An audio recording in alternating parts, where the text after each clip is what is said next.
ಇದ್ದೀವಿ. ಮೊಟ್ಟ ಮೊದಲು 1974ರಲ್ಲಿ ವಿಶ್ವ ಪರಿಸರ ದಿನಾಚರಣೆ ಆರಂಭ ಆಗುತ್ತೆ.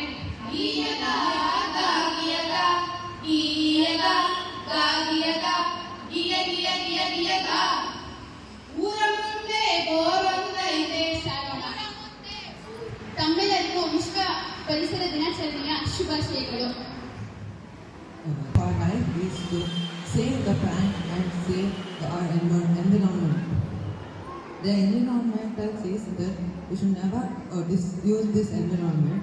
The environmental is the one of the greatest thing which we have got from our God. This thing is the only one